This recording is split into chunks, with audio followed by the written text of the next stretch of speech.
Viernes de la séptima semana del tiempo ordinario. De la carta del apóstol Santiago. No os quejéis, hermanos, unos de otros, para no ser condenados. Mirad que el juez está ya a la puerta. Tomad, hermanos, como ejemplo de sufrimiento y de paciencia a los profetas, que hablaron en nombre del Señor. Llamamos dichosos a los que tuvieron constancia. Habéis oído ponderar la paciencia de Job, y conocéis el fin que le otorgó el Señor. Porque el Señor es compasivo y misericordioso. Pero ante todo, hermanos míos, no juréis ni por el cielo ni por la tierra, ni pronunciéis ningún otro juramento. Vuestro sí que sea un sí y vuestro no un no, para no exponeros a ser juzgados. Palabra de Dios. Te alabamos, Señor. El Señor es compasivo y misericordioso. Bendice, alma mía, al Señor, y todo mi ser a su santo nombre. Bendice, alma mía, al Señor, y no olvides sus beneficios. Él perdona todas tus culpas, y cura todas tus enfermedades. Él rescata tu vida de la fosa, y te colma de gracia y de ternura. El Señor es compasivo y misericordioso, lento a la ira y rico en clemencia. No está siempre acusando ni guarda rencor perpetuo. Como se levanta el cielo sobre la tierra, se levanta su bondad sobre sus fieles. Como dista el oriente del ocaso, así aleja de nosotros nuestros delitos. El Señor es compasivo y misericordioso. Del Evangelio según San Marcos. En aquel tiempo, Jesús se marchó a Judea y a Transjordania. Otra vez se le fue reuniendo gente por el camino y según costumbre les enseñaba. Se acercaron unos fariseos y le preguntaron, para ponerlo a prueba, ¿le es lícito a un hombre divorciarse de su mujer? Él les replicó, ¿qué os mandó Moisés? Contestaron, Moisés permitió divorciarse, dándole a la mujer un acta de repudio.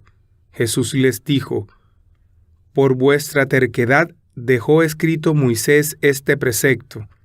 Al principio de la creación, Dios los creó, hombre y mujer. Por eso abandonará el hombre a su padre y a su madre, se unirá a su mujer, y serán los dos una sola carne, de modo que ya no son dos, sino una sola carne.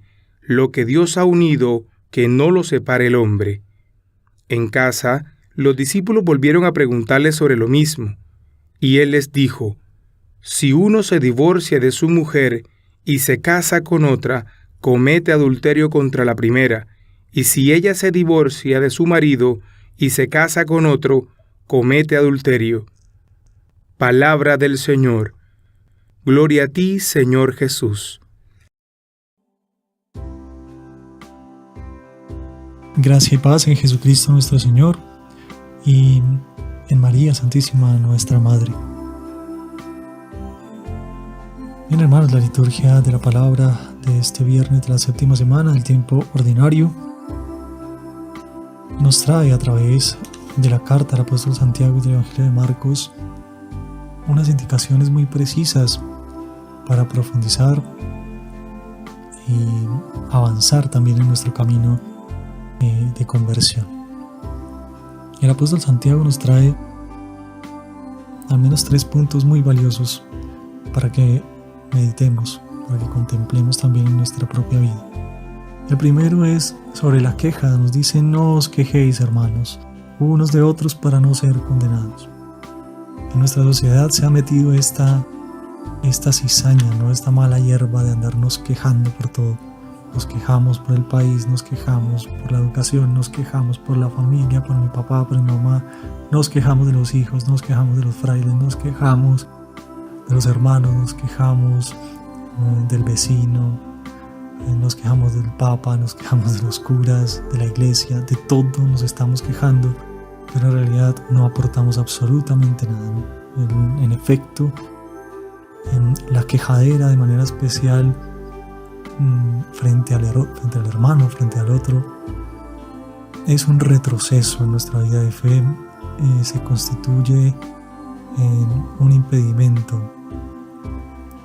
para caminar y para seguir en nuestro camino de conversión. Impide la conversión porque nos hace, por el contrario, en vez de ir a lo profundo, seguir caminando en la superficie, en lo superficial, en las apariencias. Y esto no deja actuar al espíritu. Entonces, esto es importante. No nos quejemos tanto, hermanos, porque esto nos conllevará pues a la condenación por parte de los otros también. Y esto no es lo correcto, no es lo que el Señor nos está pidiendo.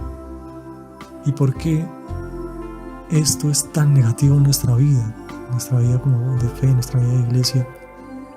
Porque Santiago también nos recuerda que dichosos son aquellos quienes han tenido constancia en el llamado que Dios nos ha hecho a la santidad. Y esa constancia se ve reflejada en los profetas, dice Santiago, ¿no? Cómo estos hombres, a pesar del dolor, a pesar de la tristeza, a pesar de las incoherencias de sus mismos hermanos, a pesar del sufrimiento, siempre tenían en su boca las palabras del Señor. Es decir, siempre estaban anunciando el amor de Dios, su misericordia, su perdón y ante todo la esperanza que siempre estaba en boca de los profetas a pesar de todo. Así que dichosos son los que permanecen constantes, los que siguen firmes y constantes. También nosotros estamos llamados a eso. Y finalmente también nos dice Santiago, no juréis ni por Dios, ni por ti mismo, ni por nadie. Esto es otro mal también que a veces tenemos. Para justificar una mentira somos capaces incluso de jurar por Dios o de jurar por nosotros mismos, nuestros hijos, las personas que amamos. Santiago dice, no, esto no es posible, digamos, en la vida del cristiano. No jurar, no podemos jurar que vuestro sí sea sí, vuestro no sea no. ¿Y vuestro sí a qué? Pues vuestro sí a lo más importante. Dice Santiago, el Señor es compasivo y misericordioso. ¿A qué tenemos que decirle sí? A actuar con compasión y con misericordia, a ejemplo del Señor. Por eso no se puede quejar. No nos podemos quejar los unos de los otros, porque nuestro actuar es el actuar de Dios. Y el actuar de Dios es compasión y misericordia. Que vuestro sí sea un sí a la compasión y a la misericordia, antes que al juicio y a la condenación de los hermanos. Y que tu no sea un no, pues un no al no perdón, un no a toda injusticia, un no a todo chismorreo, un no a toda queja, un no a todo lo que sea pecado, el no radical al pecado. Nuestro no debe ser radical frente al mal y frente al pecado, frente a la superficialidad, frente a una vida interior vacía. Esto es a lo que tenemos que decirle no, pero nuestro sí ha de ser siempre a la compasión y a la misericordia de Dios, porque el Señor es compasivo y misericordioso. Así que tengamos en cuenta estos tres aspectos para purificar y profundizar en nuestra vida de fe y de conversión. No quejarnos, hermanos, no quejarnos mucho menos de nuestros hermanos, de nuestros semejantes. Sentirnos dichosos porque estamos llamados a manifestar con nuestra vida la compasión y la misericordia del Señor, que es compasivo y misericordioso. Y afirmar también con nuestra vida, con nuestras palabras, con nuestra mente, el sí radical al amor y a la misericordia y el no radical a la injusticia y al pecado. Por su parte, el Evangelio nos hace un llamado concreto y a la fidelidad. Siguiendo esta misma línea de Santiago de la radicalidad en el sí o en el no, pues en efecto el camino de santidad del cristiano consiste en volver a esa condición original que nos ha sido devuelta por la muerte y la resurrección de Jesucristo, por el misterio pascual del Señor y el envío de su Espíritu Santo. Esa condición original, nuestra condición humana original, nos ha sido devuelta e incluso exaltada por ese misterio pascual de Cristo. Por eso es que el Señor hace referencia al principio. En el principio de la creación eran hombre y mujer, y bueno, etcétera, todo esto de que son una sola carne. Por eso es muy importante y que nosotros miremos desde esta perspectiva la fidelidad. ¿Por qué? Porque esta condición original, esta nueva humanidad, sobre esta condición propia nuestra que originalmente teníamos, ni la muerte ni el pecado tienen dominio. Y esto es lo más importante, porque nosotros, al unirnos a Cristo, al ser fieles a Cristo, pues también nos hacemos fuertes en el Espíritu, y ni la muerte ni el pecado tendrá poder sobre nosotros. Sin embargo, también el Señor hace referencia a la terquedad. Por la terquedad del corazón, para abrirse a la nueva humanidad, para abrirse a esa nueva condición que solo en Jesucristo se puede hallar y abrazar, puede llegarse a preferir casarse con otros dioses, dejar al Dios verdadero por otros dioses falsos. Por ejemplo, juzgar y condenar al hermano, lo que decía Santiago, quejarnos, relativizar por lo mismo la vida en el Espíritu, no dejar de confesarnos, dejar de participar en la Eucaristía, dejar de perdonar, porque todo esto es un vacío, porque nada esto tiene sentido. Todo esto es una forma también de infidelidad al Señor. Vivir superficialmente, creer en el Dios del dinero, en el Dios del poder, incluso en el Dios de sí mismo. Este es el adulterio contemporáneo del que nos habla el Señor. No es solamente el que se comete dentro del sacramento del matrimonio, que también es supremamente grave, sino que también es el que se comete dentro de la vida religiosa, a los que tenemos votos del ministerio sacerdotal, a los que somos sacerdotes, toda vez que vamos contrario, que dejamos lo propio de nuestra vida para ajustarnos a la vida de la carne y del mundo, el que se comete cuando se está en cargos públicos y se cae en corrupción o en cualquier otro cargo de servicio a la gente, los abogados, los doctores, los profesores, e incluso las mismas familias, cuando se preocupan más por sí mismos y dejan olvidadas a sus familias. Todo esto es una manera de adulterio contemporáneo, cuando se abraza la corrupción espiritual de la que nos habla el Papa Francisco, el creer que no tienen pecado, yo no mato, yo no robo, yo no le hago daño a nadie. Estos también son infieles, estos también cometen adulterio, porque están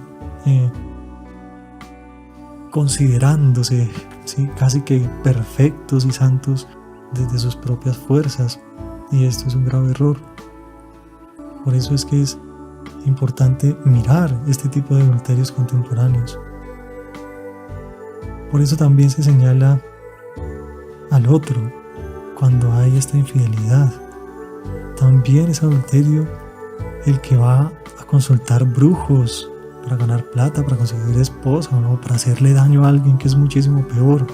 El que lee el horóscopo, o el que vive angustiado porque no envía una de esas famosas cadenas que nos envían, y que si la envías a tantas personas te va a ir bien y si no te va a ir mal. Todas estas cosas son en realidad una manera de adulterio gravísimo en la iglesia, que se va metiendo y no nos damos cuenta, y creemos que el Señor está hablando simplemente de los que se casan y eso es problema de ellos. No, es problema de todas estas nuevas formas de adulterio.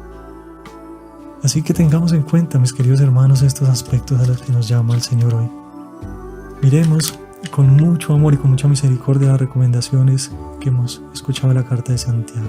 No quejarnos, sentirnos dichosos porque estamos llamados a manifestar con nuestra vida a ese Señor que es compasivo y misericordioso, a decir un sí definitivo al bien, al amor, al Evangelio de Cristo, y un no radical a todo aquello que nos aleje de Dios, a todo lo que sea injusticia, a todo lo que sea pecado.